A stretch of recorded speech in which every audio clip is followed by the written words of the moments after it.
Hello and welcome into another edition of the Sun Belt Syndicate, the 3B edition, with you from the first kick to the last pitch.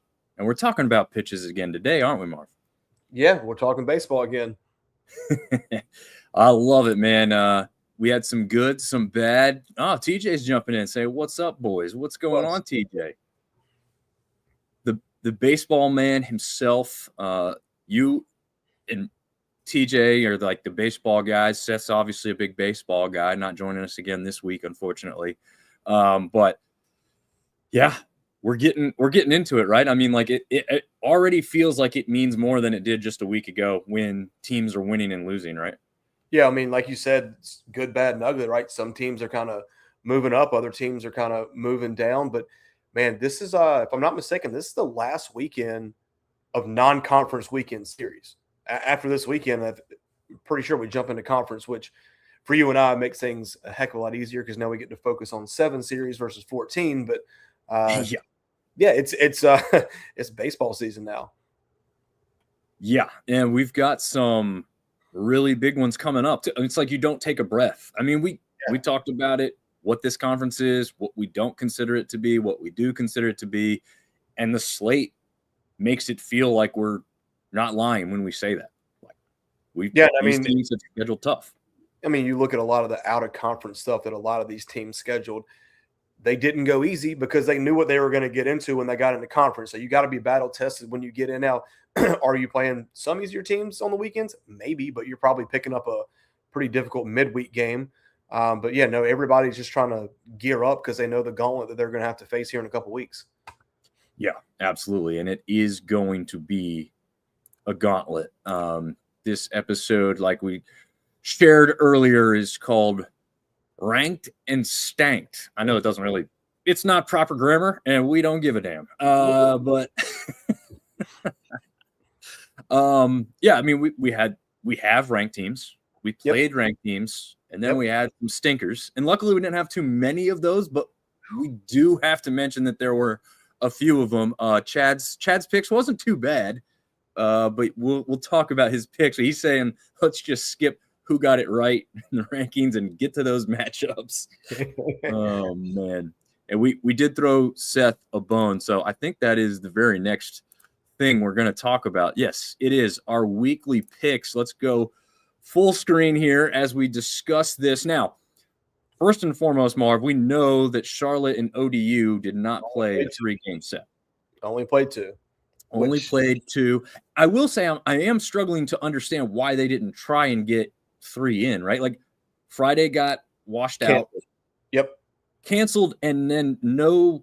The typical thing to do would have been play a doubleheader on Saturday, or even if it was a little bit too wet, you play the game on Saturday and then go for a doubleheader on Sunday to get all the games in. That was strange to me as well. I don't understand the logic behind that. I'm sure there was a good reason. I just don't understand it. Yeah, no, I'm with you, and I didn't see anything that dictated why they couldn't do that.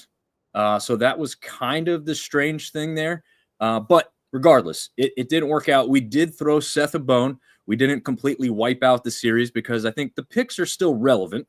And Seth was the only one who picked Charlotte to win 2. Marv, you and I went the opposite way. So we did get 1 game correct in the overall standings, but we lose the series because neither one of us had Charlotte winning the series. So we rightfully, I think so, gave that one to Seth. Throw him a bone. He needed his 2nd series win of the season, right? Yeah, I mean, neither one of us could have got there because we had them winning 2 and they couldn't win 2 games. So, yeah, I think it's fair that we gave it to Seth. And but that's the last bone we throw him. There are 0 more gimmies, no more participation trophies. You get it right or you cancel it. Yeah.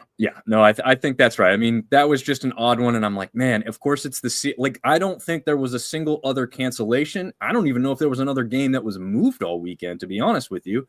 So that was just like, I don't want to alleviate the whole slate of picks there, right? So we're gonna keep it.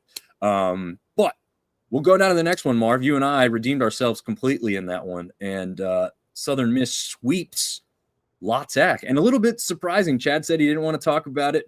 Seth probably doesn't want to talk about it too much. But yeah, the Golden Eagles continue to climb the polls too after this victory. Yeah, they're looking really good. I mean, that pitching staff is as advertised. We thought that they'd have the second best staff, but with all the injuries to the staff down there at Coastal Carolina, I mean, they're good.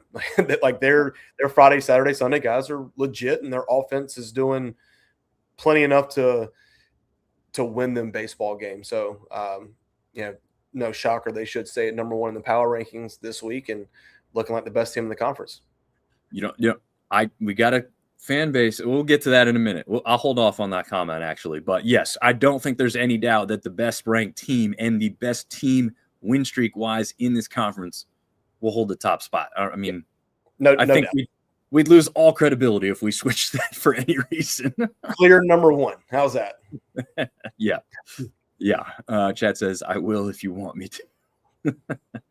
All right. Well, we will move on to the shocker of the weekend, maybe, at least in our weekly picks anyway. Not only does Georgia Southern get their first victory of the season against USC Upstate, who did win their conference last year, but they also take the series. I was the only smart guy or dummy, depending on how you look at it, to take Southern to win the series 2-1. It's exactly what they did. Seth had the opposite. You had the opposite. Was there anything in your mind that gave you pause and said this could be the series that Southern turns it around in?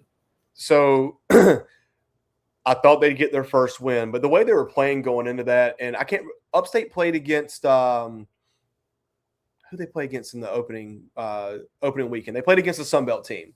They did. I'll look it up while you talk. And they played really good. Like you said, won their conference championship. I think they made a regional last year. I just didn't think Georgia Southern was playing well enough to win the series, but happy they did, right? I mean, it's always good to see a team get their first win and the bottom team in the conference win their first series. Maybe that's kind of like the turnaround moment that they needed.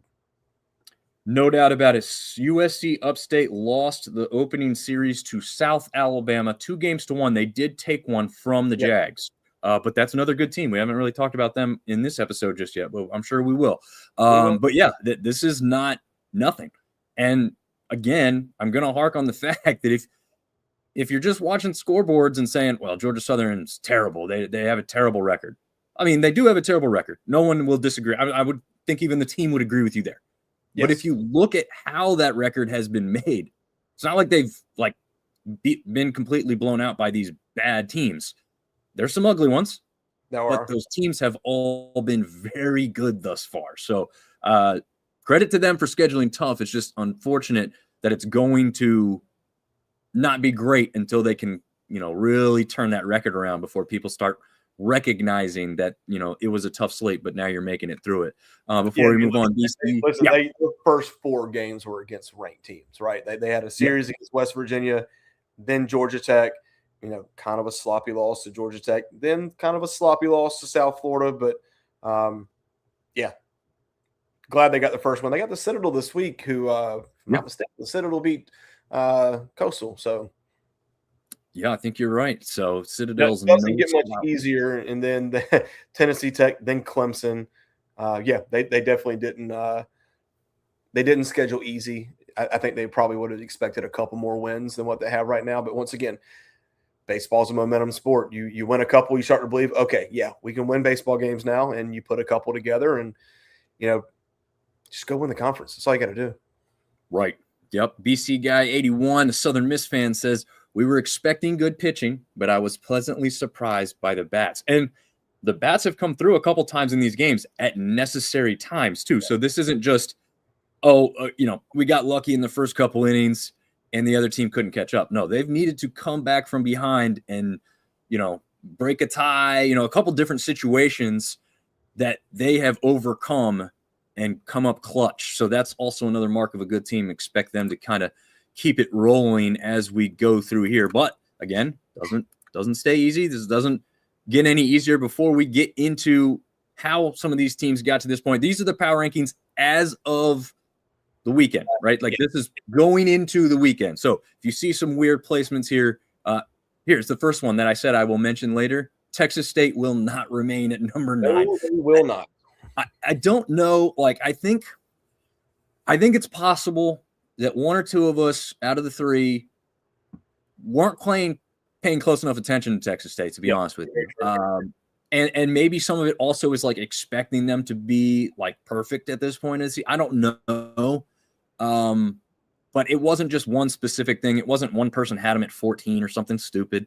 It was just kind of how it worked out with the math that I think everybody kind of got to them after these teams that had jumped up and surprised us. Arkansas State, Georgia State, the Cajuns were coming back. Troy then had a couple victories that we were like, okay, here they come. App State only had one loss to that point. So I think everybody wanted to kind of give some of these other teams their flowers, and it kind of left Texas State to kind of find a spot where we thought they might fit. And honestly, kind of the same thing with the Jags, right? Like we just didn't know. We thought they were kind of getting for real, but we still didn't know, like, do we trust them enough to say they're up in that top 5 category? But we're going to have some movement this week, I think. Yeah, that's going to look completely different on Friday. Yeah. Well, I mean, what was it? Completely different. There are some teams that are going to stay where they are, like bookends maybe. Right, yep. Yeah, that 2 through 13 will look drastically different. Yeah, I think so too. I mean, just the other week we had Marshall at 3 or 4, and look where they're at now. I mean, now they've had some good performances. Even some of the coaches that we talked to before, like off camera, were like, hey, that Marshall team's going to be sneaky good this year, right? And they just haven't performed. We know they've got, Bryce is a star pitcher. We know they've got some arms. They just they hadn't got out of the gates good. Hey, don't look now. ULM's on a 6-game win streak. Texas State's on a 5-game win streak. Like, yeah, there you go. There you go. Warhawks representing, baby. I got it backwards tonight so I can see the screen real well, and y'all can see my face. Arkansas State's looking good. I mean, there's going to be a lot of movement. Yeah, I think there is going to be a lot of movement. And again, some people get upset too that they think this is like some prediction. Like, it's not a prediction. We're talking about where they're at right now. And again, we're showing this after the fact, so it's even less meaningful now. But we do like to rehash where we thought kind of people were going into the week, and probably where we're going to see them either late Thursday night or Friday morning, depending on when we get our rankings in. But it'll definitely be released before this weekend's games. So we do take into account the midweeks. That's kind of gives us a time to breathe, right, Marv? We can watch some games at a little bit better pace than the weekend when there's 14 games on all around the same time. The midweek helps us kind of get a look for some of the teams that we haven't gotten to see in a couple days. And Thursday will be really easy because Texas State plays by themselves, and we'll get to that here in a few minutes. So at a snapshot, the syndicate snapshot, as we're calling this, sweeps. Southern Miss, number 12, continues winning. Warhawks, we just talked about those guys. They swept Western Illinois. Congrats to them. The Jags sweep their opponent off the top of my head. They played West Georgia. You were correct. And then sadly, and Marv, I don't know if you have any extra notes you want to share on this, but App State goes down to Gardner-Webb. So they're playing on the road. Gardner-Webb really not all that great of a team record-wise. They're 1-3 on the season now after the sweep, but I mean, true. I guess now they are, yeah. Hate to see it wrap. So, and I don't know if we're going to go into detail, but every game was a 1-run game, and 2 of the 3 were extras. 2 of the 3 extra innings, yeah. Yeah. And a quick note, like Robbie's saying here, Coastal lost to College of Charleston, not the Citadel, but somebody did lose to the Citadel. I think you're right. I want to say it was Marshall, actually, now that I'm thinking about it. I think it was Marshall that lost to the Citadel. They lost to Citadel and Navy, I believe. They were playing 2 colleges. Okay, yep, got it confused. Yep, all good. But this is why we have live shows. This is great. We correct ourselves as we go and we move along. But yeah, and then ODU, again, I'm considering it a sweep because the 2 games they did play technically gives the series to Charlotte. But yes, they should have had a shot to at least claim 1 victory and avoid a technical 3-game sweep. But we'll see. That was kind of a statistical outlier, but they went over, so I put them in the swept category. Now, we also had some teams who didn't play a standard series. They played, a couple tournaments. I believe, though, Texas State was the only team to win all 3. I believe. They definitely won all 3. And they definitely won all 3. That's good. Yeah. The other teams, I think, James Madison went 2-1. Coastal went 1-2. Troy went 1-2. Yeah. Yeah. And we'll get to some of that stuff here in a minute. These were the series that we mostly talked about already. And then Georgia State with the weird 4-game series. Let's just play 4. Oh, and you know what? Look at that. I left Arkansas State out. I want to give dual credit because they are on a hot streak. Top right. They should have been in the sweep. Oh, yeah, you did. Okay, yeah, you left them out of the sweep. Yes. In the snapshot portion, left them out. Look good.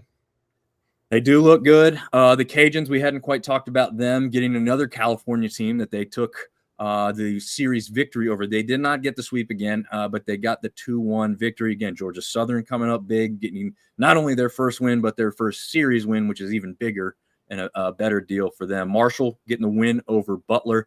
Not quite sure Butler's all that amazing of an opponent, but obviously good to see Marshall get that victory over an out-of-conference foe.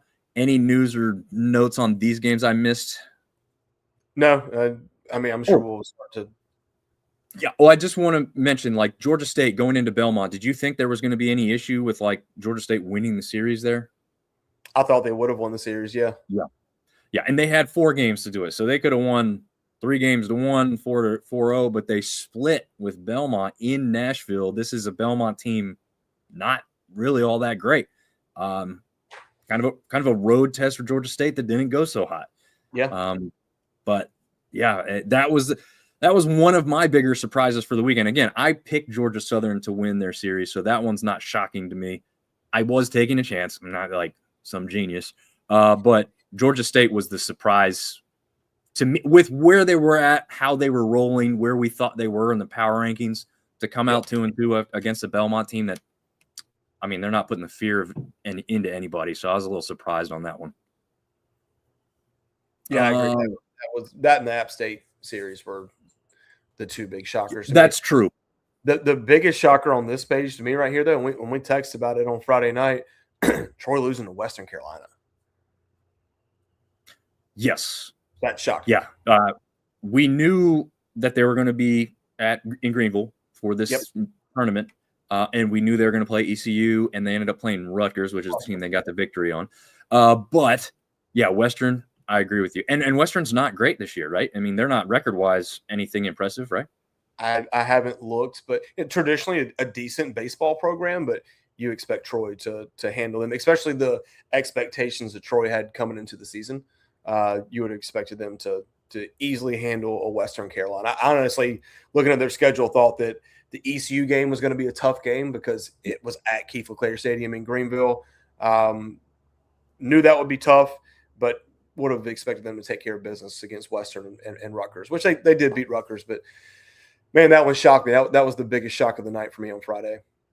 Yeah. No, definitely the biggest shock for me there too. Because Georgia State takes the first one from Belmont, 4-1. You're like, okay, yep, this is about what we're going to see. App State, we watched a little bit of that. I couldn't take it, honestly. The vantage point from Gardner-Webb Stadium was horrendous. It was dark. It doesn't seem like their stadium's well lit. Either that or the camera's terrible because it looked very dark. It was hard to see. It was like you had a microscope in the outfield trying to see.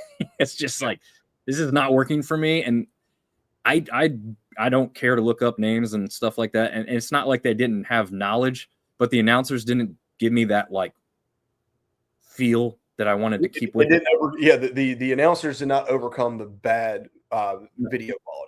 No, and I like I said, I'm not going to put anybody on blast. I'm not even sure who it was. It just they didn't help keep you interested in the game, right? There's some voices, especially in the Sun Belt. We have some really good voices for the people that do these games, and that's again. I know we saw some stuff. We'll talk about it here too because Southern Miss goes on the road to La Tech. A lot of Southern Miss fans tuned into that La Tech game and were very disappointed with the production value. So hopefully, as they come in and hopefully get more money than what they were seeing in Conference USA, that production value ramps up as well because that's a team that you want to put on a pedestal when it comes to baseball, right? I agree. We love to hate them, but we want that to be something that people tune into and want to watch. Again, with the Gardner-Webb situation, I mean, there's been other ones. They're not the only one, but hopefully, people can get tuned in and more interested in baseball because the quality is picking up. And there's where some of the disconnect is. at least in the early part of the season. Chris jumping in saying, "What's up? What's going on, Chris? Thoughts on ULM being great at scoring versus pitching?"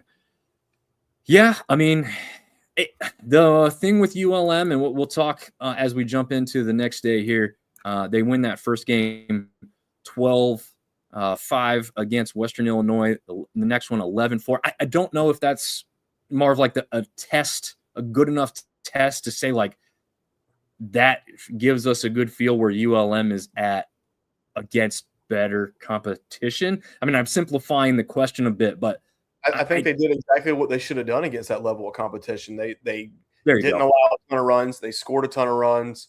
I think, I mean, like I said, 6 in a row, right? It's hard to win ball games no matter what. How many times? I mean, especially to win series. To get a sweep is super hard. So to win 6 games in a row and come off a sweep, I think they're right where they need to be. Yeah, no, I don't disagree at all. These are the series or the scores around Saturday. Texas State, they're getting the win over Tarleton State after taking out Abilene Christian on Friday. We had a couple doubleheaders with the Georgia teams. And again, Belmont, that was this 7-8 final in that first one for Georgia State. Belmont, you're like, oh man, all right, they're going to bounce back in the next game. Then they get shellacked 16-3. I was surprised they gave up 16 runs to UTSA. That was a bit of a shocker for me. And then, ODU getting 13-0. I think they got run ruled against Charlotte. Yeah. And the one thing with Coastal is I think they were down big before that, 16-5 or something like that. They actually went on one heck of a run towards the end, but obviously too little, too late. They give up those big runs early and just couldn't overcome it. UTSA also a very good baseball team. So this is no stop. They are now ranked within the top 25 of D1 baseball. So getting not a great result, but when you look at 16-10 afterwards, it doesn't look as bad as it felt, honestly, for a lot of that game until that comeback late. The Cajuns blank. You see, is that Santa Barbara or is that San Diego? San Diego. There you go. Santa Barbara was the team they started with, right? Correct. Gauchos. No, that's who Southern Miss started with. Oh, that's right. Yeah, you're right. Man, we're already so deep in the season. I'm trying to keep straight who played who. Looking forward to conference once again. I love everybody playing other teams. Man, for us it gets much more simple, and we can focus more here in a couple weeks. Yes. Exactly. I got a couple comments we'll get to here. Clinton's jumping in saying, such season for me so far, but then conference hasn't started yet. UMaine is 2-10 so far. My alma mater has started yet D3 school, University of Southern Maine. Okay, so we got maybe a new listener or viewer jumping in. So thanks for jumping in there, Clinton. Good luck to your schools. They get rolling. Hopefully turn it around for Maine at 2-10. As long as they're not playing any Sunbelt teams, we'll let them slide, right, Marv? Yeah, absolutely. And plus, it's probably still very cold in Maine, so give them a little grace. Yeah, they probably played a lot more road games than home games, so maybe that end of that season schedule is a little stronger for them at home. ULM is ranked nationally top 15 in scoring runs or scoring and then runs scored, etc. Yeah, and again, you hate to say this. ULM may be one of those teams that didn't quite schedule as tough outside of conference so far. And that's why I'm saying tentatively, I just want to see where they are when they play a little bit tougher competition. Like Marv said, it ain't easy to get a sweep. You're still facing the other team's ace every week, and every team has an ace. So, full credit because they're still putting the run support every game very consistently. You're not ranked in the top 15 in scoring and runs scored for no reason, right, Marv? Yeah, I don't care who you're playing. If you're top 15, that means that you're raking the ball and you're getting them across the plate. That's all that matters. Yeah, absolutely. Chad is giving us an update, and I love to see this because I'm a LSU hater, but they are down 10-0 to Northeastern. But Marv, remind me, I think Northeastern's a regional team in years past here recently, right? They were, and if I'm not mistaken, LSU has a Tuesday game against one of our schools. I'm trying to find Louisiana in Lafayette. Yeah. Yep. That is going to be a huge one, as we talked about in the preseason stuff with the guys and the coach that were on the screen. That's one that they have circled. They didn't deny it. They didn't say, well, we're not looking ahead now. Yeah, They said LSU. That was the answer. Defending national champion coming to your house. Like, if Yep. you get excited about that. And I know, right, like conference games are important. The next game is the most important game. But you have the number 2 ranked team and the defending national champions coming to your house. You have to be excited. Yeah, absolutely do. There's no doubt about it. That is no love lost between the people in Lafayette and Baton Rouge. But we'll see what comes of it. That is, I think they also return the trip later in the season. I think this is a 1-1 back and forth. I think. Could be wrong. Maybe it's that they played them last season and this is the return game. I have to fact check myself on that one. But BC Guy 81 saying Southern Miss La Tech was closer on Sunday than it looks. I think we had a couple games, honestly, that were like that. But that one was 6-2 final. So I see what he's saying there. You know, the final score is in the box score aspect, 4 runs. You don't know exactly how it happened unless you were tuned in. But the one, like, again, we'll hark on it. App State, Gardner Webb, like those were all as close as they look. 1-run games, like just insane that App couldn't overcome. I think even Friday they went up in the 11th. Gardner Webb tied it, or no? Did they win it in the 12th? I can't. They won in the 12th on Friday and the 11th on Sunday. Okay. Yeah. And to note, Coastal Carolina looked like they may lose the ranking beside their name, but Sunday they get in there and beat a number 25 ranked Ole Miss team 9-2, which was good enough to keep. Honestly, if they lost that, maybe they would have still hung on in the rankings. I'm not sure. They did. What did they fall to? I think 16. You said they probably would have been out. Yeah, I mean, listen, RPI wise, right? You play the number 3 team, a newly ranked team, and a number 25 team. Like, that's going to help you. But you know, I hate to play the what if game, but what if Coastal's pitching staff was at full strength? What would that have looked like? Right. No, we do have to say that. And, you know, those aren't excuses. Those are real things that we can look and think about here because Southern Miss really quick. Southern Miss allowed 5 runs all weekend. Like, I know the game might have been closer than it looked, but you allowed 5 runs all weekend. Yeah, very, very impressive. Again, like you said earlier, Marv, the pitching staff, just phenomenal so far this season. They are gaining rankings, gaining notoriety everywhere you look. Where they get bumped to? Where are they now? They are 10th. 10th, yeah. Yep, and rightly so, I think. I mean, you could have probably put them up higher than that, and some people have them higher than that. I believe a guy named Rob's Rankings on Twitter. If you don't follow him, do it. He does really good at compiling all this stuff and waiting until this week to release his rankings so that they're as accurate as he can have them. I believe he's got Southern Miss at number 3 overall in the country, not some regional thing, not some mid-major thing. He's got USM at number 3 overall in his rankings, I think. They have Mississippi State at the Pete tomorrow night. Yep, another big one. Another big one there. Clinton is asking how South Alabama is doing. 9-3 overall record for South Alabama. So the Jags are looking the part early on, and they've even had a game or two that they probably should have won to keep that record looking even better. But 9-3 is extremely respectable at this point in the season. Northeastern plays in the Atlantic 10, and they're doing their Southern run. Yeah, that's a lot of those Northeastern teams. That's what our easy thing in the early part of the season for Sunbelt guys is a plus and a bonus for it.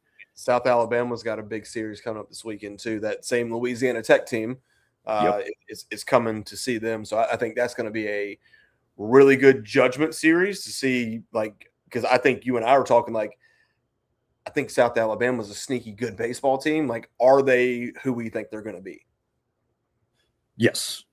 And again, the historic program that is South Alabama baseball, I mean, they're prideful. I'll tell you this.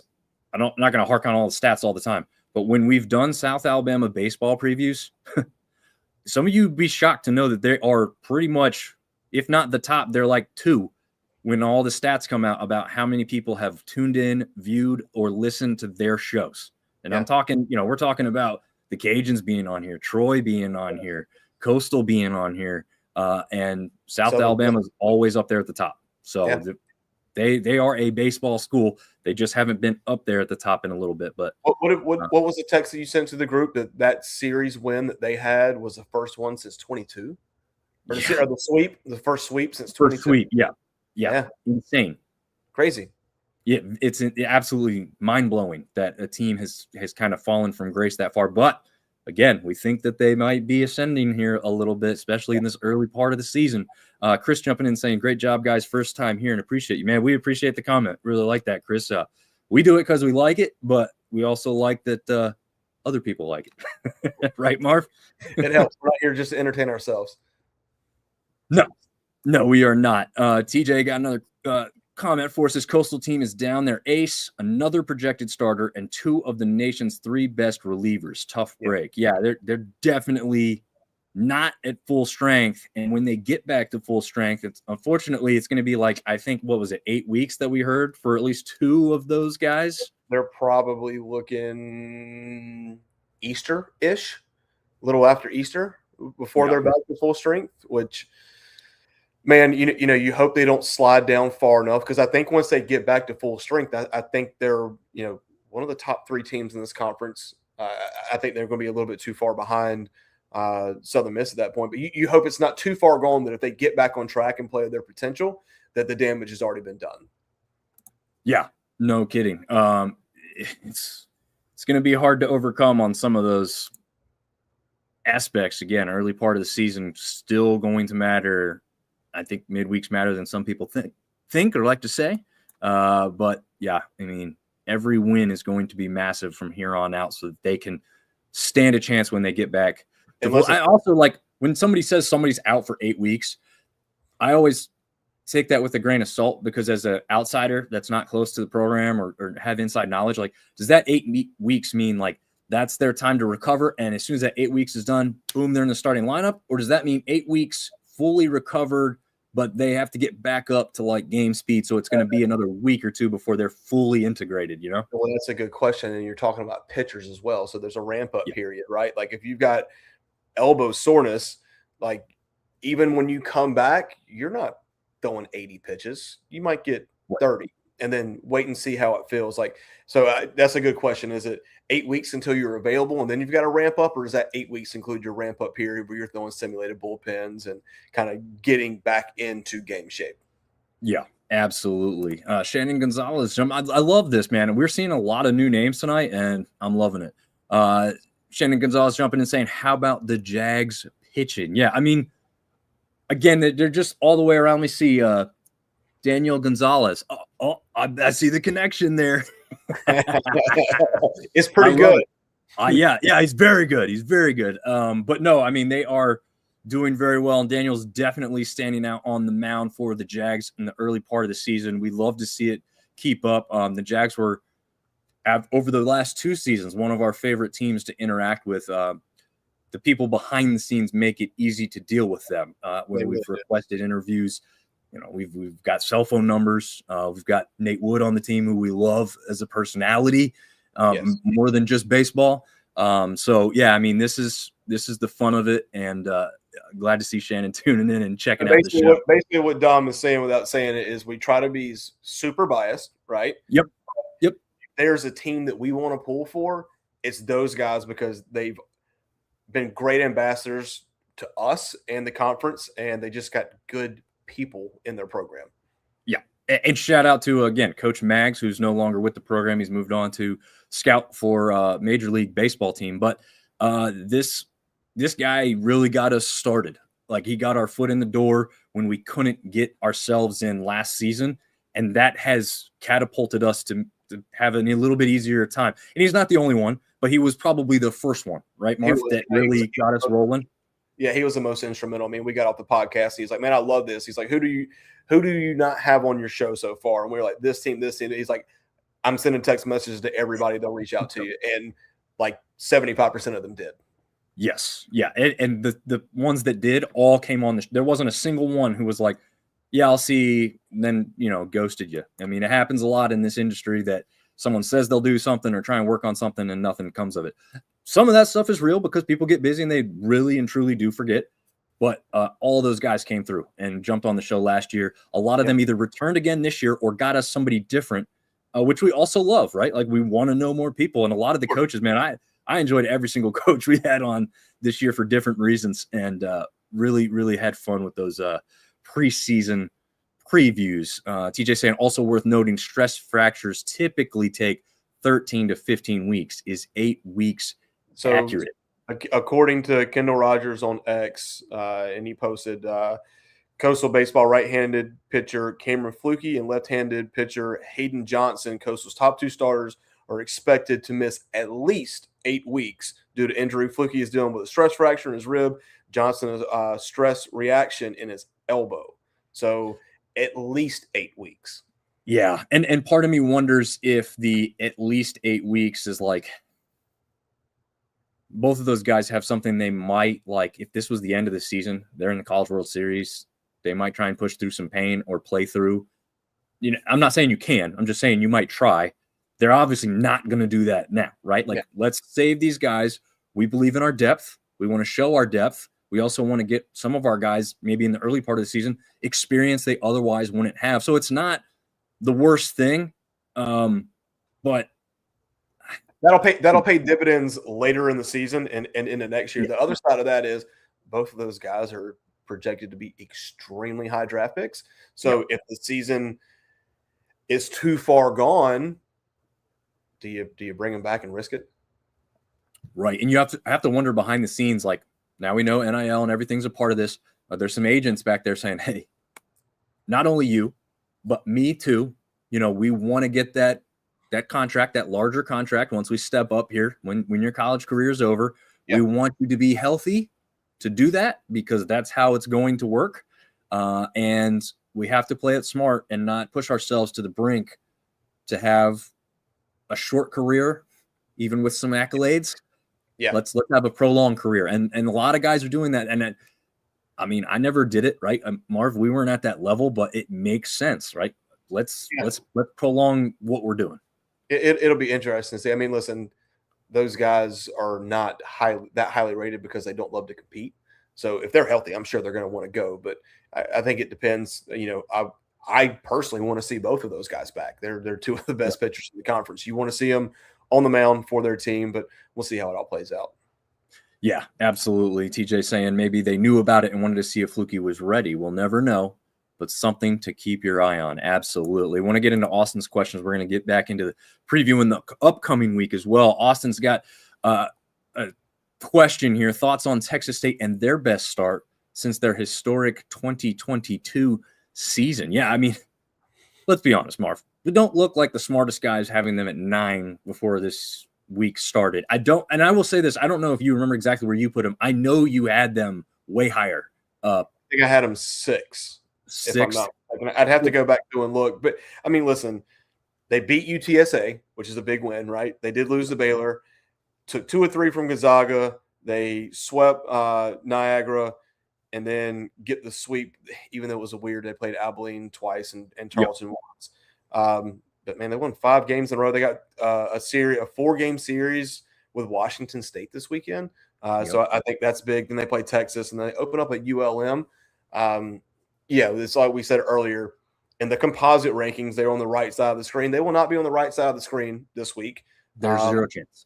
There's zero chance. I mean, I think they're playing really good baseball, and we always talk about top 4 because we think that if you're in the top 4 of this conference, you're probably going to get a regional bid.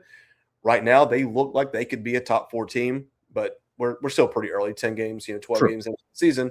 But yeah, I think they look really good, and I think we undervalued them a little bit to begin with, and it will be corrected this week. Yeah, and I think we undervalued. Probably based on the wrong thing too, because if we think back, like last year, they had some huge victories. I think, what did we say, like 5? What did we joke around? We said they were Texas State champions.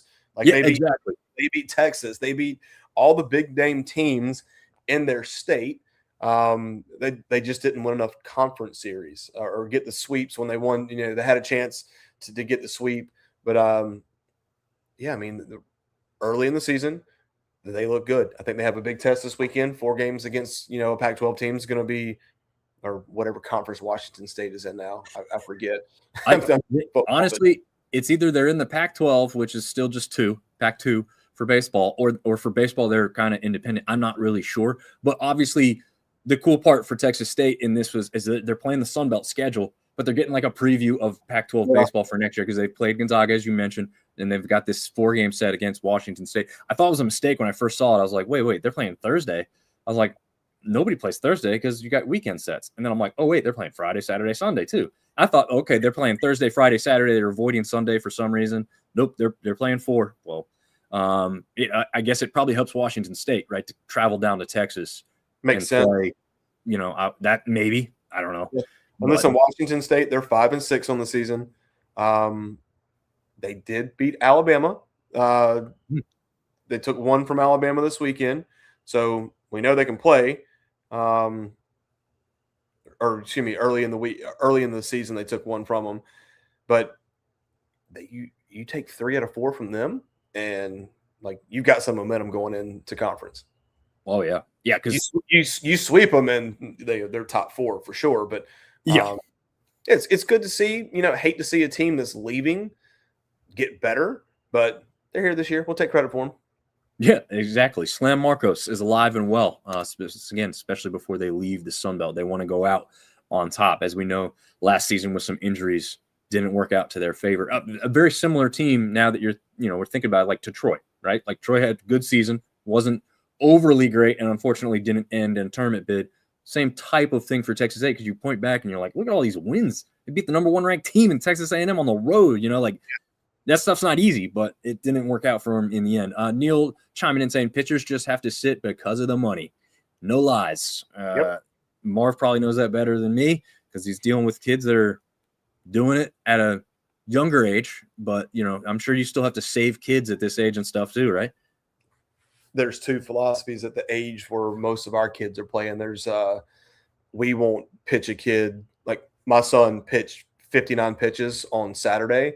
Like, that's the max we'll ever throw a kid, and he won't pitch. He won't pitch again for a week. Like we have practice tomorrow night. He won't throw a bullpen tomorrow night. When he got done, he sat on the bench for the rest of the game. Like because he plays third base, we weren't going to take a kid that had thrown that many pitches and then put him in a position where he's got to make the longest throw in the infield. There are other teams in youth baseball that they don't give a crap. Like they got a fast horse, they're just going to ride it. But once you get to this level where these guys are about to go make that kind of money. Yeah, that's like we said earlier. That's a discussion that player's going to have with their agent and say, like, hey, if I come back and get injured again, does that cost us money? If I come back and it's not right, does that cost us money?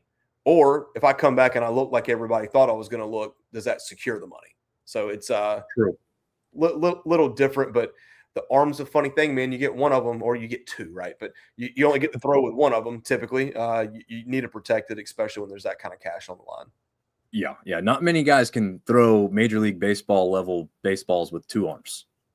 There's been a few, right? But I mean, probably on one hand you could count them. I don't think so. I don't think not even that. I don't think there's a guy throwing 100 with his right and 95 with his left. I don't think at that level. But I mean, I thought there was one guy who was messing. Maybe it was a minors, like one guy who was messing with a batter because the batter would switch. I have seen that. Yes. I know exactly what you're talking about. That the exception is not the rule. Right. Yeah. That's not happening everywhere and hardly anywhere. So yeah. TJ says, Dom, you and I talked preseason. Any team in the state of Texas is due for a 40-win season if the dominoes fall their way. And yeah, Marv, we looked at that too with Texas State. To TJ's point, like just staying in the state of Texas, you're going to play a lot of ranked teams or a lot of teams that are very, very good. So yeah, I mean, this is an easy way to get some good numbers on your side. And then I guess TJ knew the guy's name, Pat Venditti, baby. Venditti. I'm sure it's like a Italian name. TJ's probably better with those than I am because he's got the announcer stuff down. But yeah, let's jump back into what we have coming up. And we're going to list every game, but South Alabama, UAB, kind of regional thing there. Marshall's getting a shot at Virginia Tech. We know that they played in football. Now it's going to be the baseball iteration of this. Arkansas State, like you said, La Tech. I think, and you said they go twice, right? It's a Tuesday, Wednesday thing for them, I think. Let's see. Yes, they do. They just stay there. Yep. No, that's a sneaky good test for both of those teams. And then Georgia State, man, going against Georgia Tech, like we saw Georgia Tech lose to a Sun Belt team last week. It was Georgia State, wasn't it? Yep, it was. Yeah. They're going to get their shot again. Man, understatement, right? Like Southern Miss beats Mississippi State. That's phenomenal. And then Coastal, they didn't schedule easy, right? At NC State. And then I think they go to East Carolina this weekend. Yes. Yeah. Yeah, we'll get to that. I got those up too. It doesn't get easier. TJ says that was the correct. Oh, wow. I just screwed it up. That was the correct pronunciation. Excellent work, even for an App State fan. Boom. He's got the uppercut finish there. All right. I like it. Watch your mouth there, TJ. Oh, man. But yeah, we got some good regional games. George Mason, JMU, Southeast Louisiana, ULM. Yeah, look, right in our backyard. Coastal comes up to play NC State. I wanted everything to do to get to this one because it's two ranked teams. Not only that, but it's like 30 minutes from my house. They're playing at 3 p.m. in the afternoon. Like, can't you get like a 4, 4:30, 5 o'clock, 6 o'clock start? I could make it. It would be enjoyable. I can take my son. 3 p.m. in the afternoon? You got to be kidding me, man. I'd have to take my kid out of school early to get over there in time. I'm sure he wouldn't mind that at all. Yeah. No, he wouldn't. He actually told me, he's like, are we going? I'm like, dude, I also have a meeting that was supposed to be at 3:30 today scheduled now for tomorrow. So it's like, nope, now I'm definitely out because that had to be moved. So unfortunately, you got to find out what's yeah, I know. Yeah, I just got to get good enough at this that I don't have to work a real job anymore. That will be the day, my friends. That will be the day. 3 poor decisions, like the uppercut finish there to TJ's comment. Yeah. Yes, I did immediately mispronounce pronunciation. Yeah. Can't make it up. Commentator curse. Yeah. Yep. It is. It hit. All right. So Wednesday slate, ODU VCU. If you're looking at the screen and trying to wondering what the hell that logo is, I guess this is a new one they're going to. I kind of like it. I do too. But if you haven't seen it and you're seeing it on the small screen, probably hard to tell, but it is a cool little logo there. App State gets to play a ranked team at home with Wake Forest. It's going to be, I'm looking right now. I think it's going to be one of those like super perfect weather days. And but yeah, 66 degrees in Boone on Wednesday, which for anyone that doesn't know, in early March, like you take that all the time. Yeah. Oh yeah. Is it like sneaky good weather we just had here locally, Marv? Like it was crappy almost all week, and then we had a 76-degree day on Sunday afternoon. It was amazing. It was nice, and then it was 48 today, and it's like, what the heck? Yeah. two crappy days in a row. In fact, with Coastal coming up to NC State, you think like, oh, there'll be great weather in Raleigh. No, it's supposed to be about the same again tomorrow. So maybe touching 50 at best. So a chilly one outside in Raleigh over there too. As you said, Georgia Southern, the Citadel, Troy and Vandy, interesting matchup. Not ranked, either one of them, but I think that's one to keep an eye out for sure on a Wednesday. And then, like you said, LSU visiting Lafayette. That one is, that's the must-watch game of the night for sure. I agree. I'm as an App State guy. I got my App State shirt on, right? Like if App had swept Gardner-Webb and it being 66 degrees on Wednesday with a ranked team coming in, that could have potentially been one of the best like midweek home attendance games that we had ever had. I hope that people still show up, but I think a little bit of I hope the buzz didn't wear off. How's that?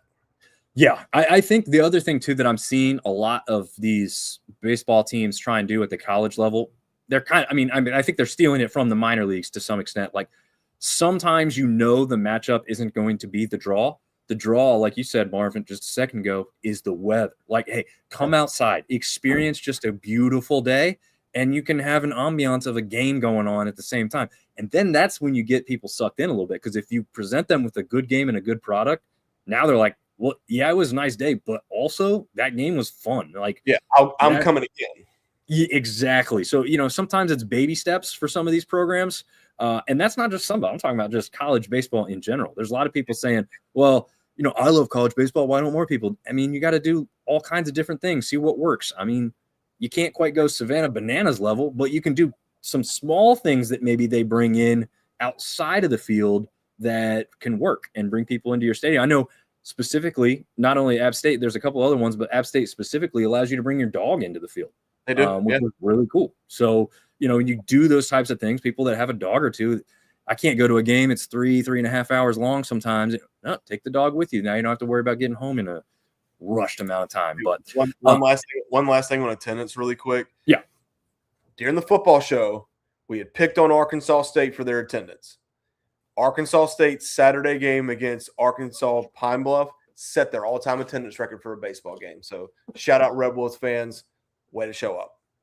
Yeah, there is no doubt. And I think against La Tech, La Tech's on the road, so that's not at play. But they have a home game this weekend, I think we'll get to in a second. But again, Thursday, we do have one game Thursday. So real easy. You guys want to check out how real Texas State is as a team? I think this is going to be a good one here.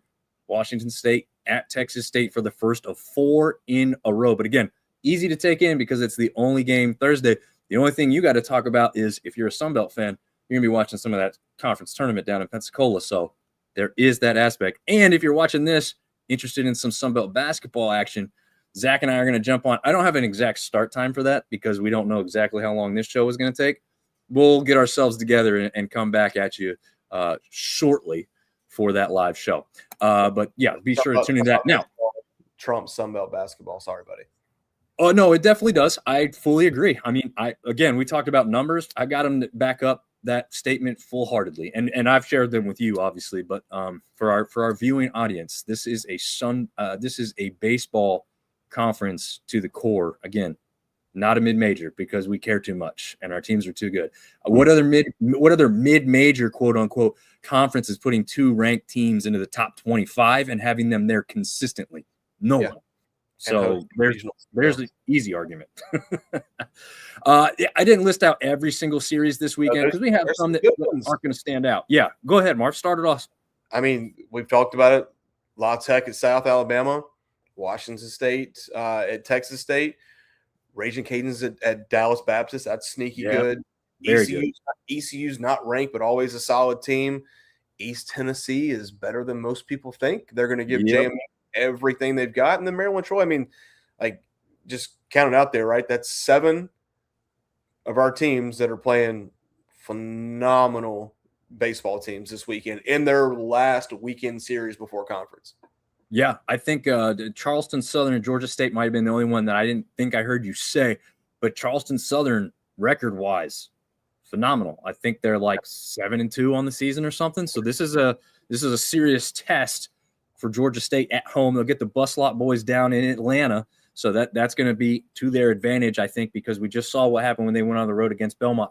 How do they look against a solid, very good, solid team in Charleston Southern coming into Atlanta this weekend? So, yeah, it'll be interesting and a lot of fun and a lot for us to keep up with over the weekend when we're like sharing stuff via text, jumping from game to game, sharing out tweets when we see people saying certain things from certain games. So far, it's just like a whirlwind of information for us to try and stay up to date with this stuff. We will get a little bit more specific with stats and players and everything as we go.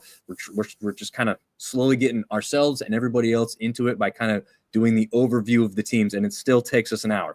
So yeah, just, when you've got 14 teams in this conference and most of them are playing 3 games a weekend, that's 42 games. So yeah, to have the specifics for everything, not realistic. No, when there's 21 games, when it's cut in half, it's still hard, but we'll be able to once again have a better microscope over what's going on. Yeah, absolutely. And we love the fact that sometimes the show goes a little bit long because people are sharing their questions and comments. That's what we do it live for, because we like for you guys to help shape the show. That's what this conference is all about. A little bit of pride and passion and a little bit of hate. And hey, got to mix for a lot of fun. Yeah. TJ saying Coastal ECU was electric regional atmosphere. Sam Wiederhave says it's his big series that he's ready to call this season. Yeah, Sam does a great job down there Coastal calling their baseball games, and pretty prevalent on the socials too. So you've probably seen him around some. Eddie Brantley jumping in saying, enjoying your show, guys. Really looking forward to Sunbelt games. Yes, we are too. Not far away. That's next week, right, Marv? Let's see. Let me triple check myself real quick, but I think it is, because I think that's when Coastal comes to Boone. I think you're right. So let's see. I hit the wrong thing. All good. I know it's accurate because it's my birthday weekend. No shout out. Don't worry about it. We're gonna ignore it because, yeah. Anyway, yeah, because I was like, oh, I want to go to that one. I got it bookmarked, and then I saw when it was, and I was like, dang it, I'm probably not making it up the mountain for that one. Yeah. So the 13th. So when conference starts. Yeah. Which makes that 11 days away. So we still have this week and this weekend, and then obviously the midweeks before the 13th, to pull for the conference. I know everybody loves to hate certain teams, but pull for everybody, because the RPI, the respect, all gets bigger and better with more out-of-conference victories. Then we can all beat each other up in conference and have fun with it. But right now, we need everybody to do their best outside of this and get us to where we want to be in the end. Like I said, conference RPI, the respect comes up. Maybe last year Troy gets in instead of getting left out. That's how big of a deal this could be, right? And that's money for Troy. That's money for the conference overall, getting into NCAA tournaments. So we want as many teams there as possible. And looking at the rest of the schedules, like, there's a very good chance that we get to conference play and 11 of the 14 teams already have double-digit wins. That'd be great. Yeah. That would be awesome, because then if you do beat each other up a little bit, it's a little easier to swallow, right? Like, well, we're not hurting each other too bad because these wins and losses are within the conference. We're not losing to teams outside that, we shouldn't be, and all that kind of stuff. There'll still be midweeks. It's not like that stuff ends, but yeah, it'll be a lot of fun. SBC strong. And then TJ giving another, this isn't quite the uppercut the other one was, a little jab here. Happy birthday. Here's 3 losses. So the Coastal fan says to the App State guys. But yeah. But yeah, man. Is there a block button? Yeah. mute. Unfollow. I actually have my You're on Mute TV t-shirt on tonight, but because I'm in the cold basement with the heater running, I'm not showing it off. I got the sweatshirt over top, obviously, because it's a little, like you said, man, if it was Sunday afternoon, it's 76 degrees. I'd be down here in shorts on the tee, but don't worry, it's coming. I was just looking at the weather when you said it, and man, it's gonna be 80 degrees Thursday, Friday, Saturday, Sunday. Yeah, that's gonna be awesome. I love that one. So yeah, and then the time change also is going to help. It's not only temperature but visually, right? Like, we'll be able to get better lighting for watching on TV or being there live. So that will also be a big aspect to this. CJ says, don't worry, I'm disappointed in myself more than y'all ever could be. Oh, man. All right. Marv, any last news or notes before we bid adieu? I don't believe so, man. I think we're good. Yeah. Tune in. I know we've got some stuff on the website. It needs to get out there and pushed in the meantime as well, but syndicatesports.io. Again, we've changed the name from sunbeltsyndicate.com to Syndicate Sports, so we can branch out and offer some writers from different teams in different areas of the country some coverage as well as we continue to expand. So thank you all for tuning in to this episode of the Sunbelt Syndicate, the 3B edition. We ain't done. Marv will be done for the night. He's going to retire to his quarters, as the military says. But we're going to switch places and bring Zach in, and we're going to talk some basketball. We're going to talk postseason awards. We're going to talk about the tournament coming up. And, we're going to cover your comments and questions as well. So look for us here very shortly, and we'll see you next time. See y'all.